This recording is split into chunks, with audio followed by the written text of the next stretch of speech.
Welcome to the IDP Plus Advice Show.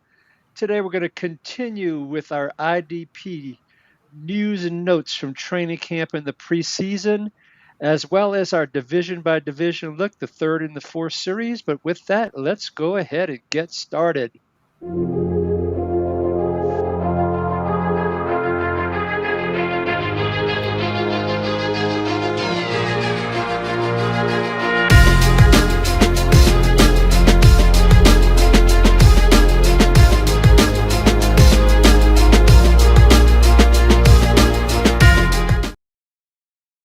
Welcome back, everybody. I'm your host, Ricky Rodriguez. You can find me on X at RickyRod66. Just back from the Fantasy Football Expo, we're drafted 34 rounds in the Kings Classic Butkus division, but glad to be back with all of you. I'm also joined today with Sean Teague. You can find him at Sean8386, and Sean is in the middle of some IDP only drafts, some death match kind of drafts with some serious competition. So we are here to help you with your IDP information and knowledge. And today we're going to go through news and notes from the first week of preseason games, what we're seeing in training camp, what we're hearing, as well as we're going to continue our series. We'll be focusing on the NFC East and NFC Central, looking at MVPs, breakouts, bust, sleepers, etc. So we look forward to doing that with y'all. And we're going to jump in here right away and jump right into the IDP news and notes. Sean, I hope you're doing well. Doing fantastic, Ricky. I did not draft 34 rounds of the King Classic, so I am, I don't know, I guess a little better than you right now. I don't know where I Well, was going with that. the travel get back from Cleveland or Canton through with the Cleveland airport was quite interesting, but that's for another time. All right, let's jump in. We're going to start. We're going to hit on a few divisions or on several divisions here. We're talking about news and notes, and we're going to start with the NFC North with the Ravens. Some interesting things happening. Roquan Smith did not play during the preseason game. Teddy Buchanan, the fourth round rookie out of California, actually started, had the green dot. He played 100% of the snaps on the first and third drives. Jake Hummel played 100% on the second drive, that is.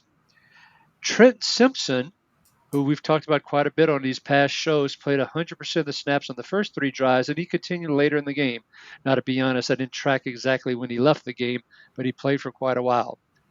Sean, this Ravens linebacker core, we've talked about it a little bit in the past, but are you still passing on Trenton Simpson, or you have more faith in Trenton Simpson based on what we're seeing here in the preseason? Well, I did have faith in Trenton Simpson doing pretty decent this season. Teddy Buchanan coming in getting the green dot threw me off a little bit. I did expect Simpson to play, but not as much as he did. Now, those two played the entire first quarter, and then they started, with the rotation with Hummel and whatnot. Simpson, I think, played the most out of all of them. So I assume that's just to help him get better. I still expect him to be the starter next to Roquan, but I do think this indicates he's on a short leash, and it may even show that we're going to get more of a rotation again this year with him. I don't know if that means it's going to be with Buchanan or if they're just trying to prime him to be Roquan's direct backup. So, first week of preseason, it's hard to tell off what we've seen, but it did raise some questions for sure. I have to tell you, my gut is Simpson may start the year, but he's not going to finish the year as the starter. That Mhm. it's almost as if, remember Junior Colson in that first preseason game, the Hall of Fame game, they kept him on the field for so long, and he played so badly. It's almost like they felt like Simpson needs to stay on the field because he needs more and more reps because he's just not doing that well. That's what it felt like to me. So I am. I won't say I'm completely out on him, but I'm probably looking at like a linebacker 6 or something along those lines for him. I am not drafting him very early. I'm just really down on him. Sean, would you draft him higher than that? In some of the leagues I'm in where it gets real deep, I'm sure I'm going to have to take him in a yeah, probably LB5. I doubt an LB4. I'm pretty sure I can get somebody more I'm more confident on and with a solid uh, starting position. But yeah, I'm with you. He's definitely sliding. Okay, so on the one hand, he's sliding. On the other hand, we have someone like Mr. Schlesinger, a rookie out of UCLA playing for the Browns. He wore the green dot. It was all over the field. Now, interestingly enough, on the Browns depth chart, uh, they had Schlesinger, Carson Schlesinger, is the Mike starter. They had okay, say his name for me, Diabate. Mobu Diabate. Yeah, they had him as the starting Will, and they had Devin Bush as the starting Sam on the depth chart. Diabate did not play in the preseason game, so Devin Bush actually moved from that number 3 to the number 2 spot.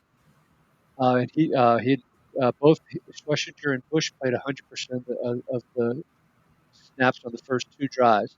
Jerome Baker was the number 3 linebacker on those first 2 drives, and then when they went to a second team, Baker and Winston Reed were on the second team. So that's the Browns landscape for our audience.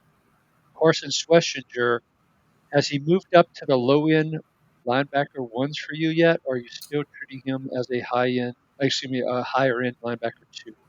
Yeah, I'm still keeping him in the high twos, uh, probably 15 range somewhere around there. I think feels more right.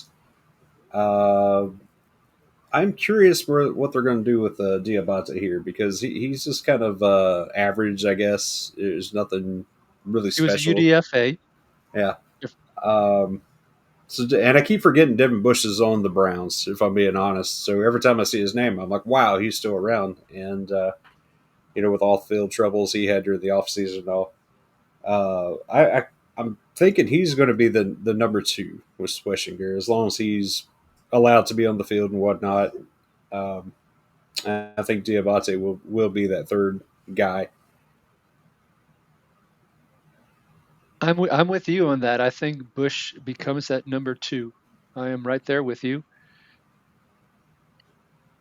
And um, I'm not holding out hope for Diabate. I'm thinking No. Bush linebacker five. You thinking, or maybe does he squeeze in linebacker four? Yeah. I'm So thinking five because the Browns have tended to rotate that other linebacker position quite a bit. yeah, they've done it for years up until last year when JOK kind of shorted up before his injury. So I expect Schweschinger to be the 100% guy. Bush, I'm thinking 70% maybe. Maybe he gets a little higher some games. Maybe rotates out other games. So uh, he's the only real target for me. Bush would be somebody I consider, like I say, deep league, LB5, something like that. That's probably a good time to take that dart through. Okay, all right. So now moving to the Bengals in the same division. Logan Wilson and the rookie Demetrius Knight Jr. played 100% of the snaps while they were in there. Oren Burks rotated it as the number 3 while they were in. And then when Wilson and Knight exited, Burks and Barrett Carter were your 2 linebackers with, I'm pretty sure Carter wore the green dot, not Burks, if I remember correctly off the top of my head. So that's not taking any chances on Oren Burks or Barrett Carter at this point in time. Maybe dynasty leagues. What are you doing in dynasty leagues with Burks and Carter? Burks' career backup. He is one of the guys that kind of comes in a few games out of the season and gets a solid run or two. So he's nice to have on your team just as depth. I was a little surprised Knight got the full 100% here with Logan Wilson. So that shows me that they got plenty of confidence in him. They're ready to turn him loose. Carter, again, he's probably waiver wire. If I'm in redrafts, dynasty, you've got him on your taxi squad right now.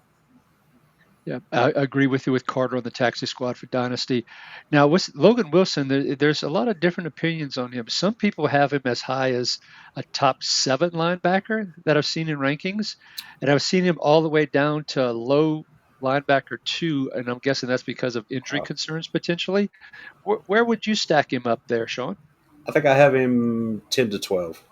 Yeah, he's a low end one for me, just because we've seen him get interceptions, sacks, stuff like that. So he's pretty well rounded, but the injury concerns do knock him back a little bit. So I've actually been able to get him in the 15 to 18 range in a lot of drafts because he is getting kind of overlooked. So he's actually one of my favorite guys to pick up outside the first 12 there. I like that call very much in terms of right outside the top 12. If you can get him there, I think that's a steal. Now, wrapping up this division here with the Steelers, Queen sat out. Peyton Wilson, 100% of the snaps with the green dot. In He did that along with Cole Holcomb in the first drive. And then from there, he sat out. In the second drive, Cole Holcomb and Malik Harrison. Then in the third drive, it was Malik Harrison, Mark Robinson. Seems like a definite pecking order of Queen, Wilson, Holcomb, Harrison, and Mark Robinson. So, with that, Sean, do you think Peyton Wilson, and I know we talked about it a little bit, but I want to see if you've changed your mind for people that have listened to the past shows, knowing that his green dot, knowing this week, knowing that he played 100% of the snaps, do you think their Steelers going to finally break that rotation to that other spot next to the number one linebacker and let Wilson play basically 100% of the snaps next to Queen? Until I see it for sure in games that matter, I'm going to say no, just because that habit's hard to break. I don't know how much they're willing to trust him, turn him loose just yet. But it is growing on me, the thought of them running two full time linebackers like that. That's what they showed this preseason, this past week one of the preseason. No matter what the combination of linebackers were out there, they're pretty much out there two at a time for 100% of the snaps. So is this a trend or is it just base defense for the preseason? I don't know. But it has piqued my interest. I'm warming up to Peyton Wilson a little bit. He's still getting drafted higher than I'm willing to take him right now. Uh, but this tough shell against Peyton Wilson is breaking. So Huh. Well, I have to tell you, Sean, I'm in on Peyton Wilson. I'm in on him playing 100% of the snaps. I'm in on taking him as a high end linebacker 3. Um, yeah, so I'm that high on him. And in fact, while I hate to do it because of my LSU boy, I wouldn't be surprised if Wilson becomes the number one linebacker for the Steelers this year and Queen becomes the number 2. So audience out there, I am way more bullish on Peyton Wilson than Sean Teague. You can either love or hate on us at the end of the year, depending on whose advice you went with that's the on this one. only Steeler that Ricky likes, Peyton Wilson. Not true. I drafted Jalen Ramsey, excuse me, in the Kings Classic as my Hey, cornerback. we all draft people we don't like. For the record, I do love Jalen Ramsey in the star position with the Steelers this year, folks. So, quick tangent on that. All righty. Going over to the AFC East, the Bills, they waived injured Balin Spector. For those that might have been hoping that Spector is you're keeping him on your deep dynasty leagues because you expected Terrell Bernard to get hurt again this year. Well, that's not Spector. It might be Joe Andreessen, the undrafted free agent out of Buffalo, out of the University of Buffalo, playing for the Buffalo Bills, or it may end up being Shaq Thompson, who has a history with Sean McDermott out when they were together with the Carolina Panthers. Now Shaq's been banged up a little bit, but if I were a betting person and something happened to Bernard, I'm going with Shaq Thompson over Andreessen. Sean? Yeah, I'm right there with you. He's had a decent offseason with the Bills. He has familiarity with the system and all that. Dorian Williams is the other top backup. So those are your top two guys, and that pretty much just puts Spectre right out the door. So I'm with you. I'm with you. All right. Moving on to the Patriots then. Robert Spillane played 100% of the snaps, starting next to him, as we expected, Christian Ellis, who surprisingly has defensive line eligibility in, I believe it is Sleeper. My son is drafting in a brand new dynasty league, and it's really freaking deep. And he says Dad, is Christian Ellis starting? And because he's got D-line eligibility, I said, yeah, he's starting. And he didn't play 100% of the snaps. When he was next to Spillane, they pulled him out. But he is the clear starter, the number 2 linebacker at this point in time. Jack Gibbons and Morte Mapu, for those interested, were the second team linebackers. Jelani Tavai is still hurt. So that's for the Patriots. Now, on the Dolphins, real quick, Tyrod Dodson and Jordan Brooks continue to be the starters right now. There continues to be a lot of positive vibes on Willie Gay. He had a down year with the Saints, but that was with my Saints last year. Um, he was a solid number 3 linebacker. Has light going on? Any concerns about Willie Gay taking over for Terrell Dodson? I'm not worried about Brooks. I'm more worried about Dodson. Sean? I don't think so. I've been hearing Willie Gay hype since 2020, all the way back with the Chiefs. We heard about it for years with the Chiefs. It never manifested. Then he goes to New Orleans, and he's going to be the next big takeover there. Didn't happen. For all my Tyrell Dodson shares, I'm hoping it doesn't happen again.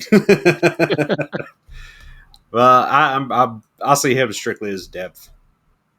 One thing that doesn't get talked about a lot on IDP is handcuffing of linebackers. Mm. And particularly for deep leagues, I'm actually a firm believer in that. Just like we handcuff certain running backs and all, there are certain situations where it might make sense. And in a situation like this, if you end up drafting Tyrell Dodson and you're late in your draft and you're like, okay, I need to fill out my roster, Willie Gay should probably be there, and he might be worth a shot for quote handcuffing to your Tyrell Dodson, your other linebacker, if you ended up picking him. So just a food for thought for the audience there. Okay, let's move to the AFC South. A lot more divisions to get through here. Uh, Christian Harris returns to practice last Wednesday into team drills and immediately got first team snaps alongside Aziz Al Shair and in front of Henry Toto and in front of EJ Speed. Now, he ended up missing Thursday practice the next day. Today, we're recording this here on August 12th, on Tuesday, and he was out there and looking really good. From, I believe it was Aaron Wilson that reported that from one of the beat writers for the Texans. Sean, how you feeling about Christian Harris? Is he going to be the number 2 linebacker for the Houston Texans? I would say for at least a little while he'll be the number 2. Then it'll be Toa Toa for the number 2, and then I expect EJ Speed to be the number 2 as well. I still see this as a mess, as a situation to avoid, just because of the injury concerns, especially with Harris. That's why I say I think he'll be the number 2 for a little while. I expect him to get hurt again, and I expect to see a little rotation here throughout the year. So, but if I had to take a shot at it, I'd say Harris was probably going to be the number 2 over Toa Toa. I would agree with that. Harris, number 2 over Toto. What's interesting is one of the beat writers, and I didn't notate which one it was when I was looking at my notes, so apologize to whatever beat writer if they happen to be listening. But he talked about how EJ Speed, how good he's been looking through camp, which I hadn't really heard any EJ Speed reports. And his comment was something along the lines of, I don't know of any other team that would be nearly as good 4 linebackers deep as he feels the Texans are right now, including Speed in that number. Sean, I Yeah, I mean see the light bulb going off your head, man. What are you it's thinking there? not terrible depth, but just because you have 4 linebackers doesn't mean they're all good. Uh, they're all startable, I guess, but they're also Speed didn't get a big contract anywhere else because the rest of the league didn't view him as a top tier linebacker, a starting linebacker more or less anywhere else. So it's solid depth, but I mean that's like saying Orrin Burks is on my team. He's solid depth, but that doesn't mean I want to start him every week. So I don't Interesting. know if I fully agree with that. So I'm more bullish on Christian Harris than you. So similar to Peyton Wilson, we have to have a bet here for the end of the year. But I see Christian Harris because I think the reason is I think D'Amico Ryans loves him some Christian Harris. You're coming back from injury after all that time off, missing basically all of last year, Mm. all of training camp, and then immediately get a shot with the first team. That just tells me I'm trying to read the tea leaves here that they really want him starting next to Al Shair. I think so too. I think he brings a little more physicality than some of these other guys as well, and I think And that's he is fast. He's a 4-4 guy. yeah. So with his size, D'Amico Ryans builds his whole front seven on attacking. So he wants them after the ball, all seven of them after the ball. He doesn't. He's not looking for finesse or coverage. He wants attacking up front, coverage in the back. So and that's why I think Harris is the better fit there as well, just because he is big, strong, and he attacks. Yeah, so in the Kings Classic, I thought I could get Christian Harris much later, but somebody jumped in and made him, I believe, their linebacker 4. So I was really bummed because I wanted to grab him and stash him. So there's people out there that are aware, even potentially people listening to this show that might be in your leagues, folks. So if you want him, go grab him and grab him early enough. Don't let him slip. I think he's Christian Harris, assuming he stays healthy, has a big year. All right, let's move to the Titans real quick. As we've been kind of telling our listeners all along, Sean, James Williams is the number 2 linebacker next to Cody Barton. And sure enough, 100% of the snaps on the first drive were Cody Barton, James Williams. On the second and third drives were James Williams and Cedric Gray. Cedric Gray was seen to be the competition for James Williams, along with Anthony Argy, who they waived injured also in the last several days here. So it looks like it's down to Barton, Williams, and Gray. But with Williams starting in most of the training camp stuff, he's been in the position starting next to Cody Barton. He's still flying fairly low from an ADP perspective, Sean, and people are missing out. Yeah, it's crazy. All the breast ball or best ball breast cancer awareness leagues that have been going on. He's still falling, and he has DB eligibility in some of these leagues as well, going into Yahoo and all that. So if I put a linebacker in a safety spot, and Cha-ching, cha-ching, yeah, cha-ching. exactly, it's easy money, and everything through camp, off the entire off season, it's been James Williams, James Williams, James Williams. I haven't heard anything about Reese or Gray overtaking that spot at any time all off season. So it's been his job to basically lose all off season, And and I'm scooping what him we've up. seen with the Titans in the past, whether it be Jerome Baker or Kenneth Murray or Otis Reese or any of those folks in that Yeah, system, those linebackers play about 100% of the snaps and they rack up stats, which is yeah. great for IDP, just Luke like it is Gifford for at the offense end as of well. last year, Luke Gifford, Jack big Gibbons. I mean, numbers. Yeah, any of them. exactly. Whoever's out So there is getting points. So James Williams is the guy. He's still severely overlooked. He's going in the LB5 range, which is crazy because he could probably finish as a 2. Would be his ceiling, I'd say. Probably a 3, but uh, just sitting there, grab him. just sitting there. Yep, just go grab him, folks. And Don't, like I and say with particularly in the sleeper where he's a defensive back. Holy cow! exactly, and I feel better about taking him in that defensive back position over Jalen Carley's right now. Speaking of Carly's, let's transition to the Colts because when we look at who started for the Colts, of course, Zaire Franklin is still working his way back from the ankle surgery he had. Jalen Carley's had off-season shoulder surgery as well, so he's working his way back. But Joe Bacci started Bocce ball. I think it's Bocce is what I think I it's think I Bocce. heard. Yeah, I think it's Bocce. I've been saying Bacci for years. But he started with the green dot for the Colts in the Franklin spot. Cam McGrone started in that Jalen Carley's spot. Now, both of these guys, neither one really, I mean, McGrone's been waived several times by different teams. Yeah. Bocce, played out his contract with the Bengals, became a free agent. Lou Anarumo went from being the Bengals defensive coordinator over to being the Colts defensive coordinator. Bocce follows him along to the Colts. Of course, we all expect Zaire Franklin will ultimately be that Mike, that middle linebacker, that top 1, 2, or 3 IDP linebacker this year. The question, as you were starting to get into with Jalen Carley's, is you were starting to lose faith in him. Who are you picking out of Bocce, McGrone, and Carley's? And I'll tell you if you get it right or not.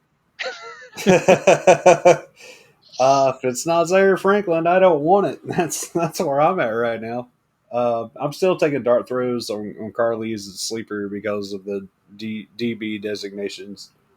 But with the injuries, because he has an ankle injury now too, if I'm not mistaken, injuries are racking up for this guy. He got injured last year, so I'm seeing a disturbing pattern here of injuries. Sure, they're not all his fault, but if you can't stay on the field, I don't need you on my team. Can't make the club in the tub, or the best ability is availability, right? All those Yeah, cliches. And so I'm right exactly. there with you. So when we start talking about Carly's, the other thing to remember is this is a brand new system. Mm-hmm. He sat out all the spring because of the surgery. He's got very little time here in training camp. Hasn't played, didn't play in the first preseason game. At least I don't think he did. Um, No, if he did, he played really late, and I stopped watching the game. So, and I should have checked that, folks. My apologies for not checking. But regardless, well, if he did play late, that's a really bad sign as well. I think Bocce's going to end up starting next to Zaire Franklin, even though he's playing that green dot middle role right now. He knows Anarumo's system. He hasn't been waived multiple times like McGrone.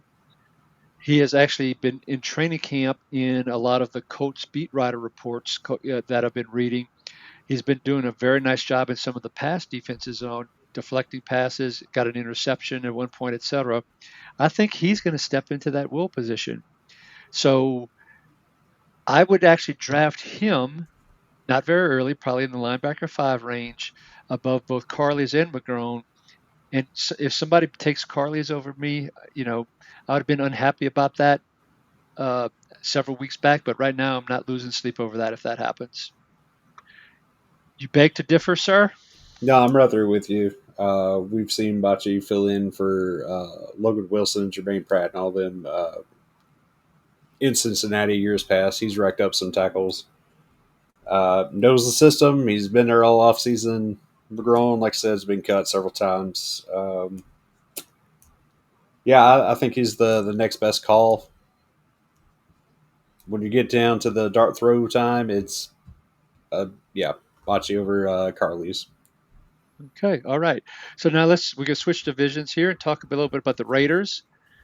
Interesting, they started 3 linebackers: Landon Roberts, Devin White from LSU, and Jermaine Pratt.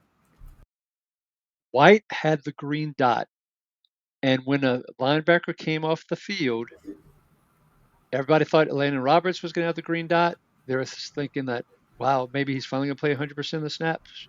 Boy, they were wrong, because he was the linebacker that went off the field and stayed on, and White and Pratt stayed on. What was interesting when I was watching the Raiders game, Pratt was lined up like a edge linebacker, sort of how the Jaguars used Aluakon some last year. So that made me a little bit nervous when I was watching that. So we'll see if that continues. But right now, to me, it appears White, Pratt, Roberts, based on what we saw.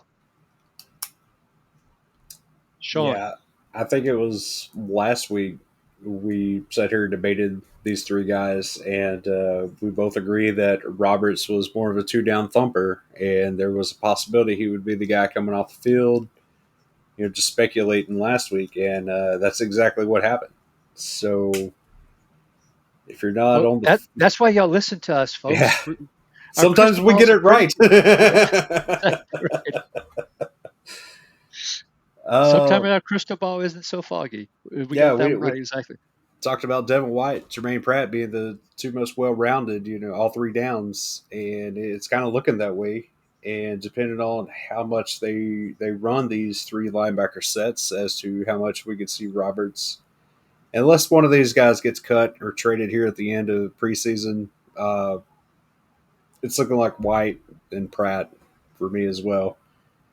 I know a lot of people have a bad taste when they hear the name Devin White in their mouth, but I mean, I get it. Jermaine Pratt would be the ideal starter here. I think he feels more safe, but if he's not wearing the green dot, Devin White gets a little, slight bump there too. So Yeah.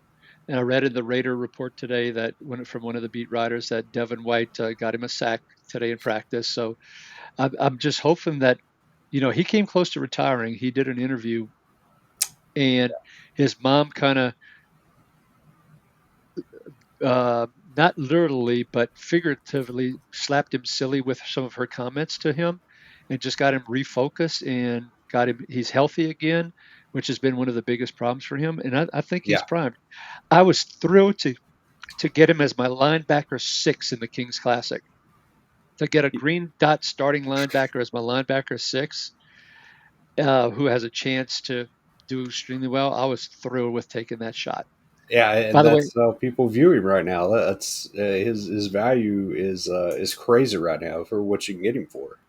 yeah, take advantage. Look at that ADP wherever you're drafting folks, and maybe target a round earlier, and you could have a steal on your hands.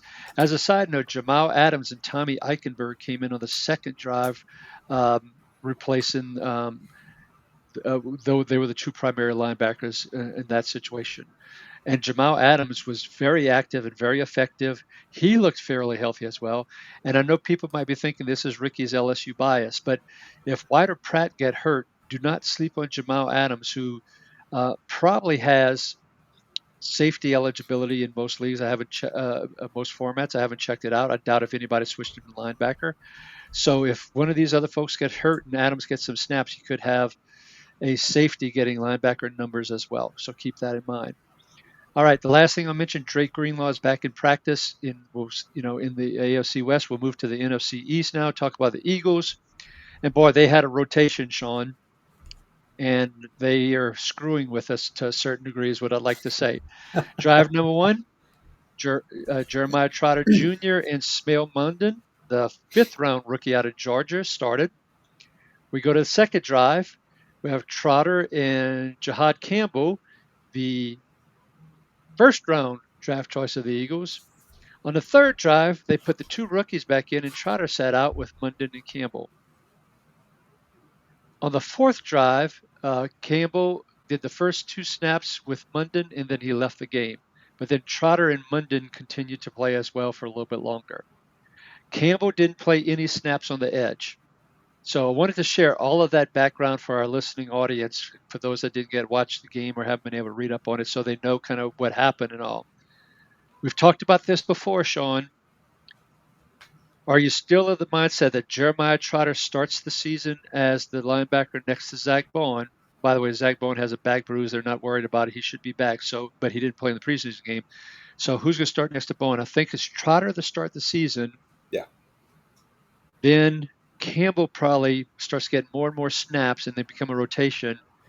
And then Nakobe Dean comes back from PUP, and assuming he's healthy, he doesn't get Wally pipped, and he gets back in there as we start getting near the end of the season. That's what my gut is telling me, that this is going to be a rotation mess. And you could still play this from your league perspective, but just know if you get Trotter and he's doing well, you try and trade him. And then if Campbell starts doing well, maybe you trade him. If it's dynasty, maybe you're getting ready to stash him. You have something to fall back on because Dean takes his place. Shoot holes in that theory. I like it.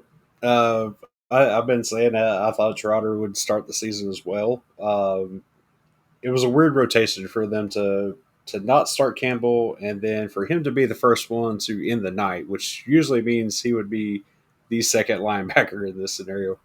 Exactly. But I think it's important to remember, he's coming back from injuries. He missed a lot of OTAs as well, so I see this as they're just trying to manage him a little bit. Probably not looking to re-injure anything or overload him too much right now. This way, he can kind of move at his own pace and learn the system. And they still had Jeremiah Trotter Jr., who was there last year. So I see Trotter Jr. as the safety net for right now.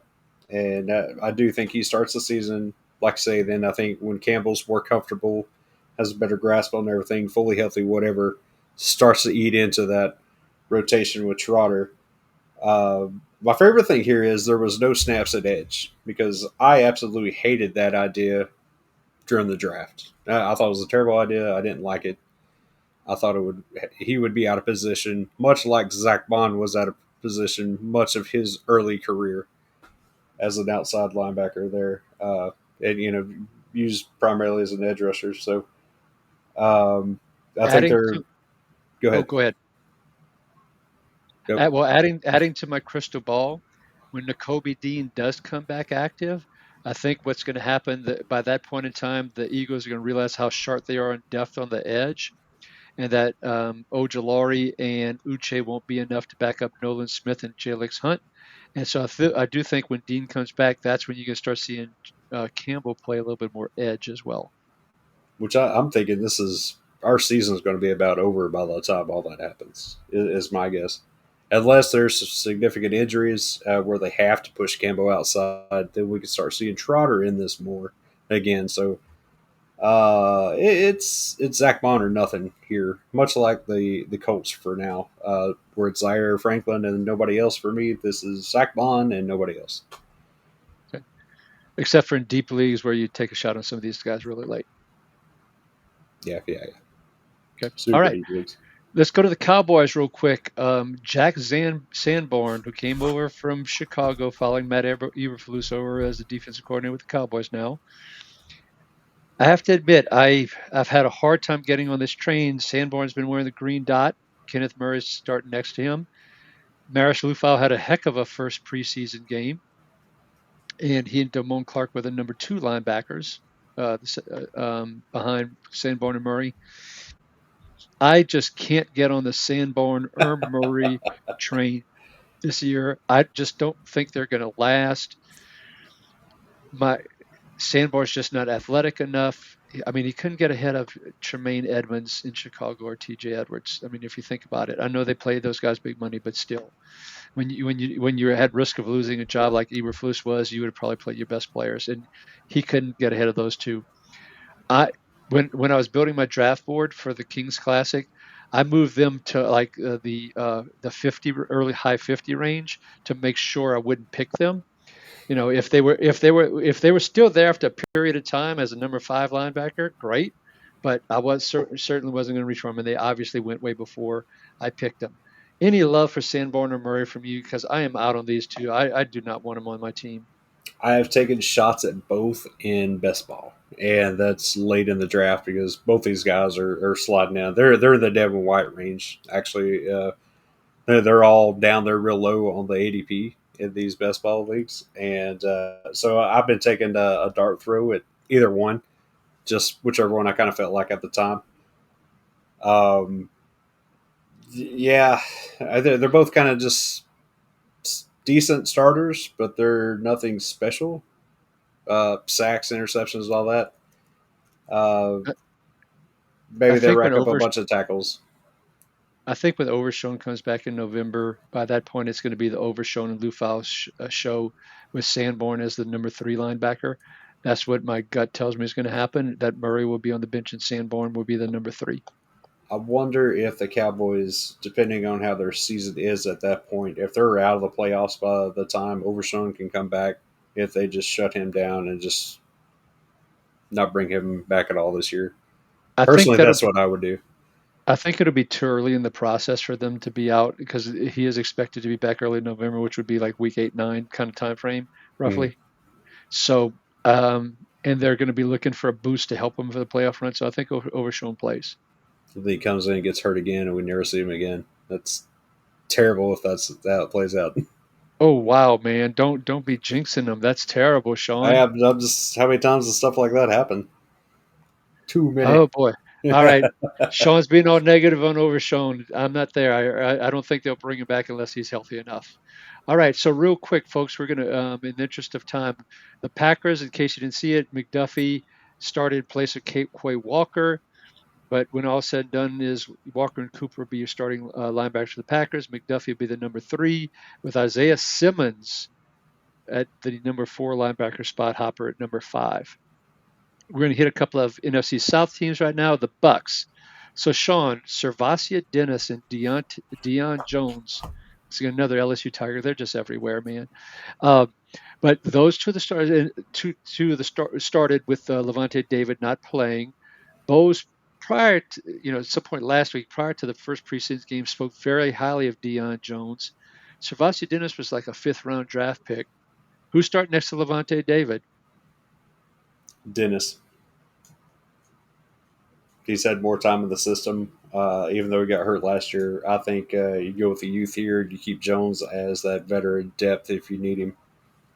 And I think Walker, I don't know when he comes back, but he's injury prone, so I'm not worried about him.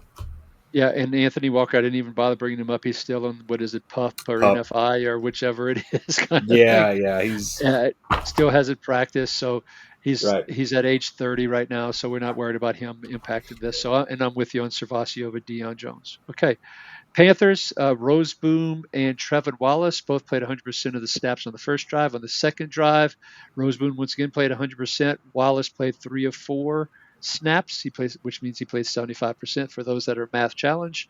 Um, so what's interesting is there's a lot of people that are really high on Trevin Wallace right now, but he only played like, depending on the game, 75, 80, maybe 82% of the snaps.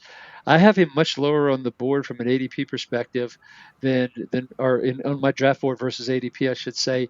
Sean, are you feeling different? You think anything's going to change here? Same defensive coordinator. No, well, as soon as they said Rose Boom had already leapfrogged him for the green dot and he was going to be the main guy, Panthers only ran one linebacker full time last year. The next guy got in that 70 to 80 range. A lot of times it was low 70s. So I think Wallace is going to be that way again this year, low 70s. Sure, he'll have some spike weeks, but unless something happens to Rose Boom, he's not worth really picking up in your shallow leagues at all. Agreed 100%. That I am right there with you. So moving to the NFC West, real quick, our last division, starting with the Rams. So Sean McVay has a habit and history of sitting players that he expects to, you know, be part of the team. Basically, this year he even sat both Jordan Whittington and Tutu Atwell for perspective at wide receivers. He expects them to be on the team, even though they're not starters. They're going to be on the team. They don't. He doesn't need to risk them in these game situations. So that was good news for Nate Landman, who is a little bit banged up, so he probably wouldn't have played anyway. But also Omar Spates and Troy Reader, as none of those three suited up. However, Chris Paul did, the fifth round pick that everybody was so high on and thinking, oh, he's going to be the rookie sleeper. Blah, blah. Well, he's probably number 4 at this point in time. And then you have others such as Elias Neal, Tony Fields, the former Brown, Sean Dolak, the undrafted free agent. Those are some of the other guys that played at linebacker. So, folks, if you're on the Chris nickname Pooh, so Chris Pooh Paul bandwagon right now, Sean, what's the message for him? Yeah, just jump off that bandwagon. It smells like poo. That's well put. I didn't know that's where you were going to go, but that's exactly where to go with that one. Okay, moving on to the 49ers real quick. um, I was surprised when I was watching the game that D Winter's starting. They're like, oh, crud. Fred Warner didn't play, but D Winter started next to Tatum Bethune and played 100% of the snaps on both the first 2 drives. Luke Gifford during that time was the third linebacker. But in on that third drive, Winters was done for the day. Bethune stayed in, and Nick Martin played 100% of the snaps. And Gifford was once again the third linebacker in that scenario as well. And Martin, for all his speed, he took some bad angles on some tackles, missed a tackle. So he didn't do himself any favors. And D Winters looks fairly entrenched as that number 2 linebacker next to Fred Warner. Sean? Yeah, I expected D Winters to get a full shot at being the number 2 linebacker there. I know a lot of people went crazy when Nick Martin got drafted, higher than expected and to the 49ers. And I think the lesson here is to not trust what the 49ers do draft wise. Going back to Trey Lance, even. So uh, they think they're smarter than they are, is how I view the Niners on draft day. So it's D Winters for me. I thought Gifford would actually be the backup to Warner and Winters, and Martin would be kind of the odd man out for a while. That may change later on, but right now it's Fred Warner's your top dog. Should be one of the first 5 taken off the board. Come back, get Winters as your 5, 6. He's going really late, actually. Yeah, I'd definitely take him at least as a 5, if not a low 4, and that's where my head is. And uh, Chris Paul, Nick Martin is on that same wagon as Chris Paul, and we're both jumping out of that wagon because it kind of smells right now. Yeah. Lastly, the Cardinals. I know a lot of people are interested in the Cardinals. Mac Wilson and Akeem Davis-Gaither did play 100% of the snaps on the first drive. On the second drive, Mac Wilson played 100% of those snaps, and ADJ didn't play 100% of those snaps. And then on the third drive, it was Owen Popo and ADG. That's Akeem Davis-Gaither, folks. So right now, Mac Wilson appears to be locked in as the number one linebacker. He just kept sinking and sinking and sinking in the Kings Classic draft. But when he was there, based on where I was with linebackers and needs at other positions, I kept on letting him go. But can he do a Kaiser White and finish as a mid to low 2? I don't see why not. If he's played 100% of the snaps, and if he can get some of those big plays, we've seen him get sacks last year. And if he can, do decent enough in coverage, maybe get an interception or two, yeah, he can be right there with all the other no-name guys that Gannon has brought into our light. It's not sexy at all.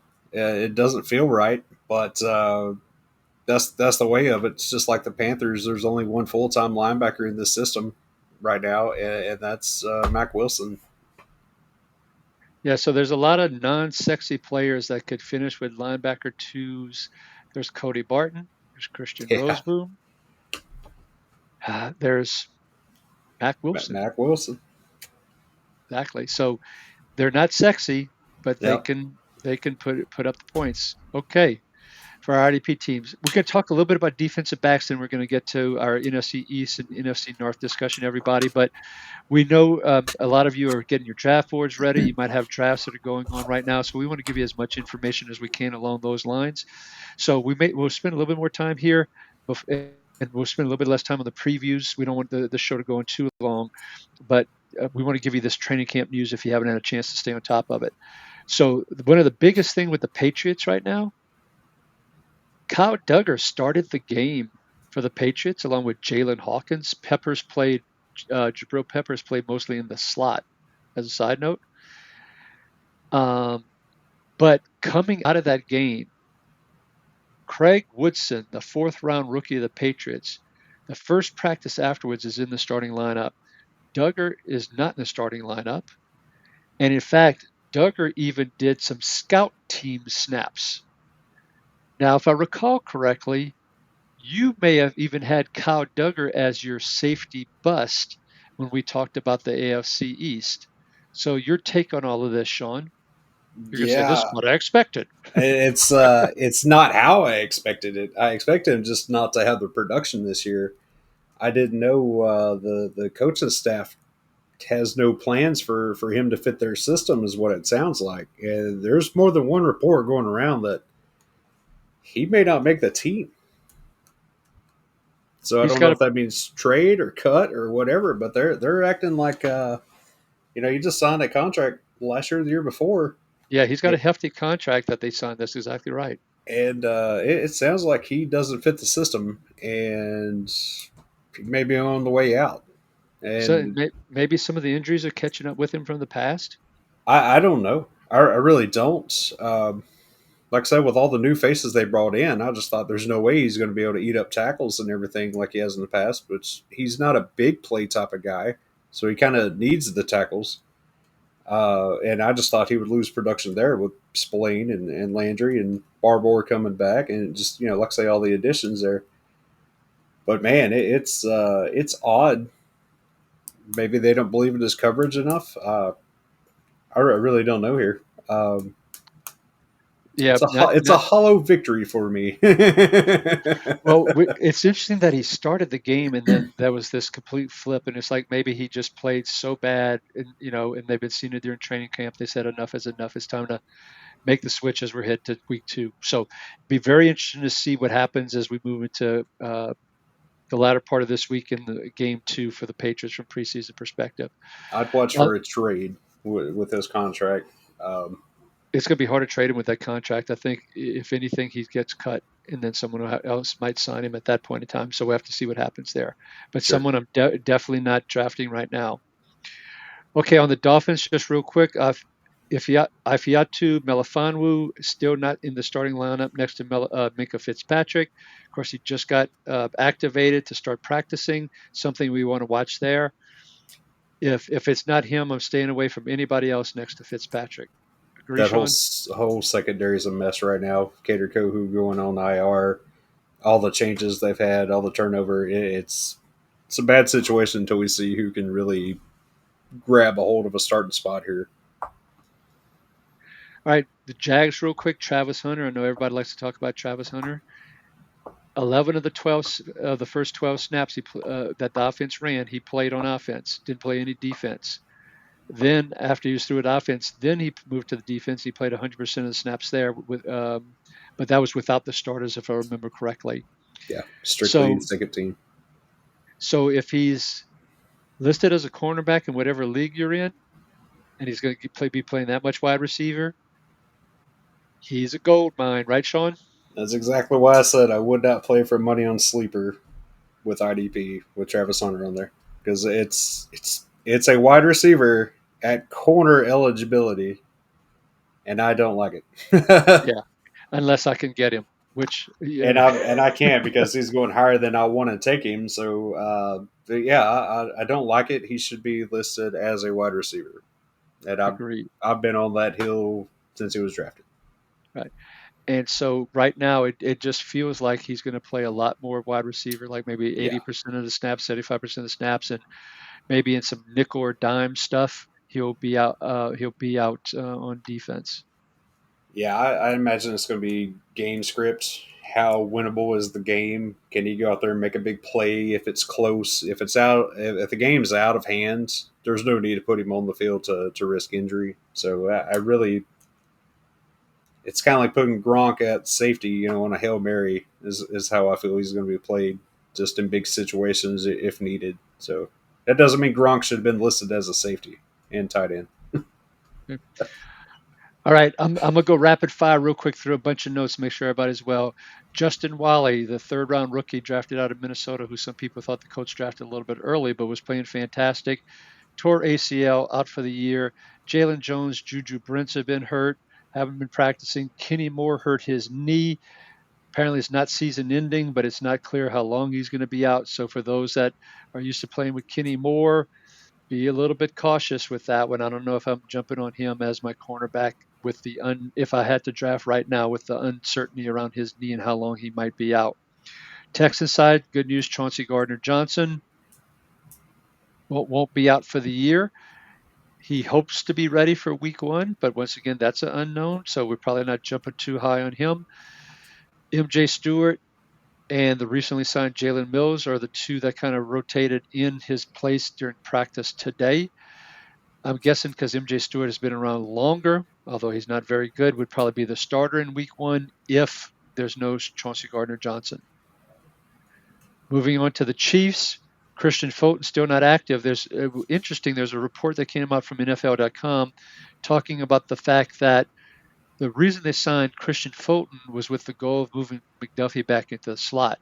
If that happens, McDuffie is freaking gold in the slot as he was during his rookie year. So keep an eye on that. Now, Fulton still hasn't been activated yet, or maybe he just got activated where he's working on the side. What was it, Sean? You got Yeah, so today at practice, it was McDuffie and Najee Johnson on the outside, Connor on the inside. Fulton was running with the twos, but okay. he's just coming back, so it's going to be another week before we know that answer. Yeah, they didn't sign him to a 2-year, $20 million contract. And I know that because he went to LSU. Sorry, I digress. They're just everywhere. Unbiased. Totally unbiased, folks.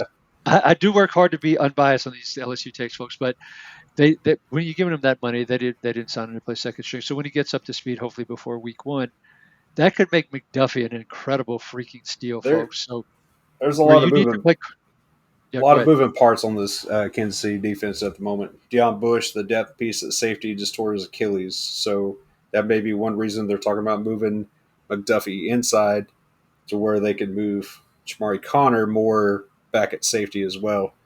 It's starting to become a bit of a mess here if they do try to move McDuffie around. And you're starting to go with where I was going to go next, which is this is making me really nervous for I've been really high on Jaden Hicks, Yeah, but I'm really nervous, because the Chiefs did do a decent amount of rotating at that safety position last year. And if he's not playing 90% of the snaps like we were hoping and thinking when we were recommending him in previous shows, um, that won't be good for our lineup. So right now, bump Jaden Hicks down your draft board somewhat, folks, until we see how this plays out. I would not. I would be looking for more reliability in terms of its total snap count instead of he Jaden Hicks. did an interception in the preseason on Arizona's first drive. So Yes, he did. So he's talented, but will he get the snaps because of that rotation? Just like we've seen with the Chiefs in the past, and Spagnuolo, and what they did with some linebacker stuff in the past.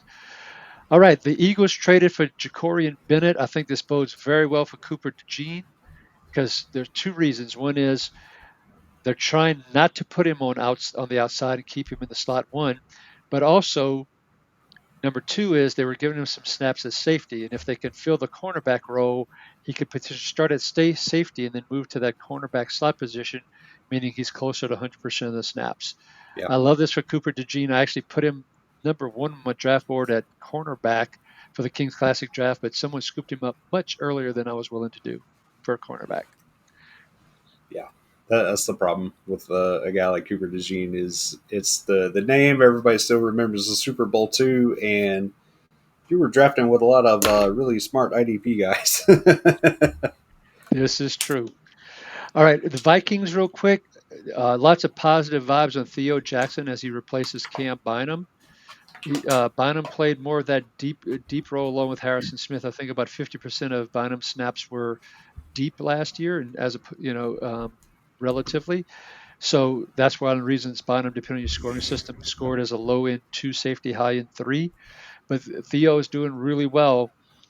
So just a name to keep in mind for deeper leagues. Nate Hobbs had surgery. Why is that important? There was this question about will Nate Hobbs start on the outside or will he move to the inside? It was a knee surgery. It was supposed to be minor. He's supposed to be back for week one. Knee surgeries and minor in week one just don't feel good right now. So I expect what that means is we're going to see Keyshawn Nixon on the outside, and we're going to see Carrington Valentine on the outside. We're going to see Bullard in the slot, and we're going to be seeing Evan Williams and, oh my gosh, Xavier McKinney Xavier as the McKinney. two Yeah. safeties. Yes, thank you. It slipped my mind for a second. When Hobbs comes back and he's healthy, it'll be interesting to see. But if he does get into that slot position, which if Valentine does well, and that happens to Hobbs, Bullard, oof, that's ugly. But all of this means for Keyshawn Nixon is he's not going to get nearly the slot snaps he's gotten in the past. And so don't overdraft based on last year's numbers, folks. Sean? Yeah, I'm with you. Another big boost was punt return yards for him, and I don't know how willing he is to do punt returns right now. Yeah. So he did walk back his comments that he made that number one cornerback should be Yeah, returning kicks and punts. He did walk back on that, but I haven't seen or heard where he's actually doing that. They've been using folks like McCole Hardman in that role, though Hardman had a bad game this past weekend. He fumbled a punt. Alrighty, and then he dropped the pass as well. So it could open the door for Nixon, but right now Nixon's getting drafted higher than I want to touch him. yeah, All right, some other, yeah, folks, so much information. And so we're going to run through the division stuff quicker, but we want you to have this information as we get closer and closer to draft season. 49ers safety position, right next to Jason Pinnock, it's wide open with Malik Mustafa being out through probably about half of the year. It's been Jair Brown coming back from injury himself, Richie Grant, they signed from the Falcons, who couldn't start with the Falcons. Marcus Siegel, the fifth round rookie, is starting to get some noise. If you're betting Siegel, Brown, or Grant, which one is starting with next to Pinnock to start the year? my gut still says Brown, but it's nervous money. It's Yeah, very I, nervous. I'm with you. I think it's Brown. It just doesn't feel like he's 100% fully recovered, even though he's back from injuries and so forth, Yeah, based on what you're reading in terms of how he's playing. So he may start the year, but then it's Siegel, and then Mustafa comes back. So I think we're staying away from this position next to Pinnock, and Pinnock has been yeah. playing a little bit more on the deep side, so not necessarily someone we're chasing there as well. One of the big ones that we need to talk about, Nicky Manwari, the second round draft pick for the Seattle Seahawks. Seahawks didn't play their starters. Manwari played. He played 100% of the snaps in the slot. You know who's the starting slot cornerback? Devin Dev, Witherspoon. Devin Witherspoon, the former I think it was number 5 overall. Yeah, It was where he got picked with the Seahawks. He's not going anywhere. If that's how they're going to use him, and if they sat Kobe Bryant and Julian Love, give us your thoughts on what are you doing from a draft perspective with Iman Wari, Mr. Teague. that's one of the positions he was practicing in, and in camp was in the slot. He also practiced at safety, and he practiced at linebacker. So they're trying to find a way to get him on the field, no matter what. And I've heard Kobe Bryant mentioned as playing at corner on the outside, I've heard and that, but I haven't seen it I yet. haven't seen it either. And then there was talks of moving Witherspoon around a little bit as well. So the best I could tell you is I don't know, but they are trying to find a way to get this kid on the field. And with Ernest Jones and Therese Knight is actually banged up right now with some undisclosed stuff. So maybe But it's not he's supposed to be serious not on night. supposed to be, but you know, maybe he's getting more reps there too. So I definitely want to give this another week to see him when the actual starters are out there, what they want to do with him. But it does sound like they're doing everything they can to get him on the field, and in particular in that slot, in that box area. So definitely not deep Yeah, so I've seen him go as high as number 17 with, some of the rookie fever probably impacted that. I'm not for taking sure. him that high. Where are No. you taking him from a linebacker or excuse me, from a safety perspective right now, Sean, based on Um, what we're seeing? I think I'd want to have two solid safeties before I picked him, which means I'm probably not getting him. yeah, exactly. I definitely want two, and I don't take my safeties very early. So the two I'm taking are guys that are overlooked, like Justin Reed, maybe Jaden Hicks, before some of this stuff has got me changing my mind a little bit on him. So guys like that are who I target, which means I can't get Emin Warrior just because of ADP.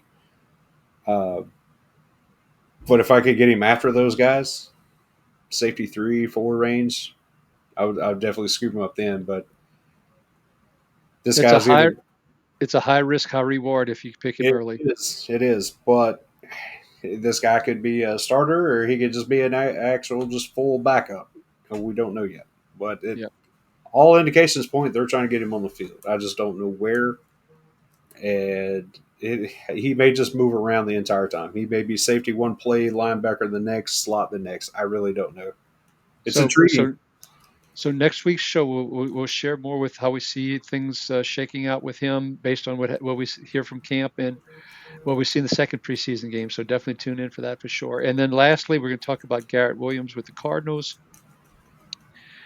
What's interesting, he played mostly slot last year. And this year, it appears that they're going to start him on the outside, but when they go to three cornerbacks, he will move into the slot. So he should get close to 100% of the snaps with Max Melton and Will Johnson then manning the corners. Will Johnson, the second round pick out of Michigan, who many had first round grades on, but fell because of his knee injury. So they should feel comfortable with Melton and Johnson on the outside and Williams on the inside. That makes for three nice cornerbacks, but just wanted to call Garrett Williams out, folks, because he could be a sneaky cornerback this year. Sean, disagree? Yeah, I like that. In fact, I used him several times last year. Just different weeks of streaming with different injuries and whatnot. He was one of my favorite guys to go to if the matchup was right. Okay. All righty, good deal. All right, so now we're going to move to our divisional previews with the NFC East and NFC North. Before we do, just real quick, a shout out to idpplus.com, folks. Check it out. You're getting ready for your seasons. You're getting ready for your drafts. You're getting ready to set your weekly lineups. You're getting ready to do waivers on a regular basis. Sign up now. Join IDP Plus. Check out the tools. Check out the rankings. Check out the articles. Awesome, awesome site with some incredible content, folks. Check it out, idpplus.com. Please join. Okay, with that, let us move to our divisional previews. And if you've been seeing these shows previously, and I'm putting it on the screen, we'll just quickly hit on this. We've been doing our crown jewel / MVPs, who we think is going to break out / ascending, our lemon / bust. Who do we think is going to come back, whether they had a down year or maybe from injuries? Our sleepers, which we're calling our hit gems, and then from a dynasty perspective, who we think has some high potential, but maybe this isn't the year for them. And so that's our categories. And with that, we're going to go into the NFC East. And Sean and I both agreed on the MVP, Zach Bond. And so, Sean, I don't think there's much here to add, and we're not worried about his injury, right? No, top 3 linebacker in fantasy drafts. Not scared All of the right. injury. All righty. And I was thrilled to get him in the Kings Classic as a side note. On the breakout perspective, someone I was very down on, and so I want to give you a chance to state your case. You have Jack Sanborn as your breakout, and I have Abdul Carter. But talk about Jack Sanborn. I think Sanborn comes down to just he's going to be on the field a lot, and he's going to have an opportunity to get a lot of production. And I'm still a little scared of Abdul Carter. That's why I didn't put him there.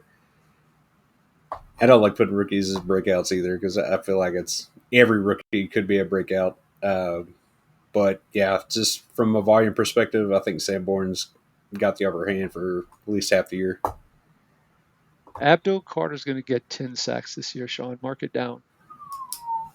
They're going to move him around quite a bit as well, and you could see on my bust F. Kayvon Thibodeau, who I think is going to the sacks that he got versus his win pressure rate.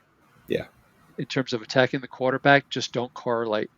And so he had an abnormal amount of sacks for his win rate. I think he's going to step way back. So that's why I have him as a bust. And I think, but he will draw enough attention to help out that'll free up, along with Brian Burns, along with Dexter Lawrence, to give Abdul Carter that speed and those moves that he has and that bend that he has. He's just absolutely phenomenal. 10 sacks, Abdul Carter this year. Now, if you're in tackle heavy leagues, maybe he's not going to be as high, but if you have big play leagues, I feel really good about him. Not with the Hutchinsons and the Myles Garretts of the world, Right. but enough to be a high-end number 2 edge player for you. He's been kicking inside into more of a 3 technique where all 3 of them are on the field at the same time too. So, and he's been destroying those slow guards and centers. Right. I did see that. So, right now you have Okereke as your bust, so we're consistent with the Giants having a couple of busts here. Why are you down on Okereke? He had a down year last year. Of course, he had a back injury. He was also in the doghouse before the back injury, and his production just wasn't there. That was with Dexter Lawrence still in the lineup. You would think he'd be able to rack up tackles, but for whatever reason, Tyler Newman seems to be the best tackler on the team for fantasy right now. So I'm down on Okereke. He's still being drafted higher than I'm willing to take him right now. Still being drafted in the top 8. So that I'm not willing to go that high with him. Yeah. So I have him on my return to relevance list. So I think he will be solid, which means he's relevant, which means more of a low end 2, high end 3. So I definitely wouldn't pick him as high as we see him going from an ADP perspective in many of these leagues. I do see him coming back and having value, but not necessarily a number 1 type of linebacker where he's being drafted in a lot of places. So that was my thought process in terms of return to relevance, okay? Because he missed so many games with injury, and particularly early last year. As the year progressed, his numbers and stats got better before he got hurt, but he really started off slow last year. I'm right there with you. Now, my former Saint, Paulson Adebo, or Adebo, depending on who you ask, you have him as your return to relevance. Talk about him, Sean. On the Adebo team, I think with the pressure these guys are going to be able to generate up front, there's going to be a lot of quick passes, and Deontay Banks is the top corner, I think, on this team. So Adebo's coming back from injury, and I think he'll get plenty of targets his way. We've seen what he could do with the Saints last year as an outside corner. He put up fantastic tackle numbers, turnovers, stuff like that. So I'm looking for him to get his name back in the top corners in fantasy. I do like him. My one fear is that Deontay Banks has been struggling so much on the other side that teams just attack Banks, or if Flott beats him out. Once again, another LSU guy. God, they're everywhere.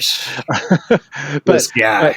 but but but that's my only fear, that they're going to just attack Banks constantly and maybe not attack Adebo as much. That's my only thing that I'm worried about.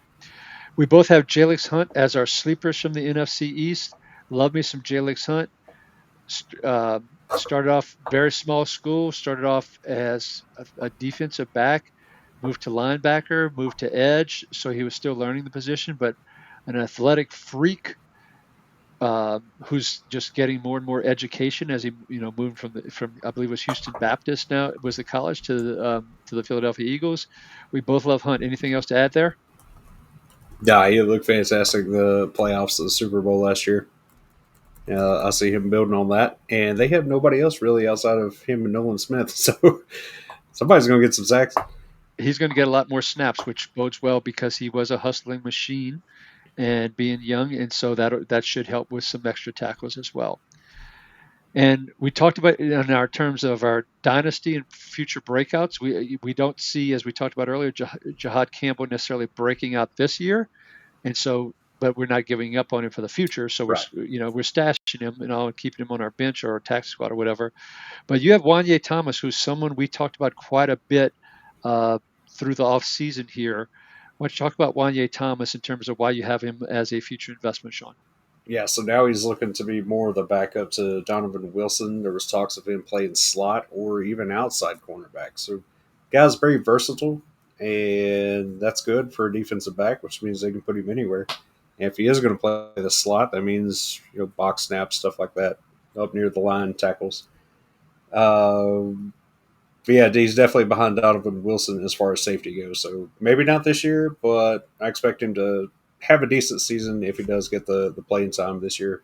And if not, then Wilson's out and he'll be the guy next year. Yeah, and being totally transparent with our audience, we really thought that Thomas was going to leapfrog Donovan Wilson when we talked earlier this year. Wilson, Eberflus has been extremely happy with him, Mm-hmm. but Wilson is getting up there in age and is in the last year of his contract. So Wanye Thomas for next year, folks. All right, moving to the NFC North here. Um, we both picked Aiden Hutchinson as our crown jewel MVP from this division. We both picked Edgerrin Cooper as our breakout star. If you want Edgerrin Cooper and you're playing with some sharps who know their IDP, you got to grab him early, even earlier than what some of the ADPs might show. In the Kings Classic, he was one of the first 5 linebackers, if I remember correctly, drafted, and so he's going to go fast, folks. Sean, anything to add there? That's the same thing in these best balls on sleeper. He's going higher and higher with each one that we have. So the words are getting out. Exactly. All right, on the bus side of things, you had Kirby Joseph. I had TJ Edwards. Talk about Kirby Joseph. He's not getting 9 interceptions again this year, and that's what carried him to a low end 2 last year, safety 2. So without those, he doesn't have enough tackles to carry into the top 24. So I see him Yeah, being a bust this year from that right perspective. there with you. Detroit is going to continue to use that single high safety. Mm-hmm. You just those number of interceptions, that's freak. I mean, everybody's like, yeah, they'll repeat their interceptions. Did Deron Bland repeat it? Did Trevin Diggs repeat it? No, it just doesn't happen, folks. So um, anyway, I'm down on Kirby Joseph with you as well. TJ Edwards, I'm just worried about how he's going to be utilized in that system with Dennis Allen. We're going to play more man-to-man coverage. I think it's going to hurt his tackle capability. Then if Edmonds ends up being the Mike and he's playing the Will, looks like where it's trending, I just have some real concerns about TJ Edwards at his current ADP. So it's not that I'm totally out on him. It just I don't think he's going to return top 3, top 5, top 6 type of numbers. I think it's going to be closer to 18 and 24. And if you look at what whether you Demario Davises and you Pete Werners have been landing in the past several years, not saying not saying Edwards. I mean Edwards is Pete Werner's equivalent, for lack of a better term. I think Edwards is better than Pete Werner, but still, even with that, I think the scheme is going to hurt Edwards significantly. So that's why I have him down. On the return to relevance, no argument from me with Jonathan Allen because he was one of the ones I considered. I went with Montez Sweat. Talk about Jonathan Allen in terms of why you think he's going to be back even as he's approaching this age 30. Yeah, first season with Mac Flores, who's made household names out of Christian Wilkins, Zach Sealer, Harrison Phillips. We didn't know any of these guys until Flores got a hold of them. So he makes defensive tackles well known and puts them into situations to get a lot of production. Jonathan Allen was already one of the top guys for years. Injuries kind of slowed him down the last couple, so I'd look for him to come back and just be an absolute force on this defense. Yeah. And I considered him. I even considered Javon Hargrave, even though he's a couple years older and coming back from an injury as well. Feel good about all those guys for the Vikings, Allen and Hargrave. I went with Montez Sweat. Last year's sack numbers were way down. Of course, the previous year he had a combination of great sack numbers with the Commanders and Bears combined. This new system, he was interviewed the other day. He's talking about how excited he is because he gets to attack more, and with that attack more, and with his skill set, I see 8 to 9 sacks this year for Montez Sweat, plus more tackles as well. So I'm looking for a return to relevance for Montez Sweat. We both have same sleepers in Dynasty. I'll let you take Theo Jackson. I talked about him briefly just now, and then I'll talk about Dallas Turner to wrap things up. Sean? Yeah, he's taking over that Cam Bynum role, and we've seen what Cam Bynum did in that role over the last few years. Even playing deeper at all, we'll see some interceptions. We'll get to see a little bit of box play here too. Tackles should be there as well to help carry him. Really exciting player. He's getting to learn from Harrison Smith as well, so it should be a big breakout year for him actually. And he's completely overlooked right now in all drafts. Completely overlooked. Exactly. Someone you can get really late in your draft. The other thing I just quickly mentioned is that they signed him to a 3-year contract in the offseason. So this isn't your typical undrafted free agent who's bounced around a little bit. They think very highly of him. They thought very highly of him last year. Is the reason they had no problem letting Bynum move on. On the Dallas Turner side of things, we both like him, but just with Grenard and Van Ginkel and Cashman and Pace, and then you have the Jonathan Allen. There's just not enough meat on the bone at this point in time. The other thing is Dallas Turner still doesn't have enough meat on his bones yet still. Right. So he's in better shape, or he's put on some weight, but it's still not big enough to make an impact. So we're not giving up on him. We're saying stash him, but don't expect much this year. Sean? Yeah, I think he has a better chance of taking over the Van Ginkel role than he does the Greener role, and just because of his size and being able to kind of shift in and out at linebacker. But it's going to take an injury for him to really do anything this year. We're going to see him get some rotation, but it's all pointing to next year. I absolutely agree with you. All right, with that, then we're going to start wrapping this up here a little bit. But the first thing I want to say, please give us feedback on the IDP Plus YouTube channel where this show is being shown, so that we can know if you like the way we covered all the training camp and preseason game news and so forth, and if we should spend that much time on it and a little bit less time on these predictions that we just talked about. Let us know if you like the mix that we did today. If not, let us know what you'd prefer. Okay. So, or you can DM me or Sean as well. Sean, any closing thoughts on the show real quick? Just remember, this is one preseason week. It don't overreact, but don't underreact. I know that's hard to do, but hopefully we learn more this weekend. Yeah. But even with that, I love our takes from today. I think we had some good ones. Totally unbiased, of course. Yeah. All right. So if you like this show, folks, give us a thumbs up on YouTube and subscribe to the channel. Boy, our numbers growth have been phenomenal, both in terms of hours of people watching the shows, as well as the number of subscribers to the channel. There's great content, not only hopefully from me and Sean that you're enjoying this, but many of our other compatriots that are putting out content out there. So subscribe to the channel. If you have comments, suggestions, as I mentioned, put that on our YouTube channel so we can check it out. Give me a follow at RickyRod66 and Sean at 8386 on X. If you've missed any of our previous shows or our previous series, you can go and check it out on YouTube or on the IDP Plus channel or on Spotify. With that, we will see you in about a week. On behalf of Sean Teague, this is Ricky Rodrigue wishing you, your family, and your friends great health and happiness. Be kind to one another. We're out of here, and we will catch you next week. Thank you for watching the IDP Plus YouTube network. If you enjoyed this video, give it a thumbs up and don't forget to subscribe to our channel. Be sure to tap the bell icon to get notified whenever we upload new content.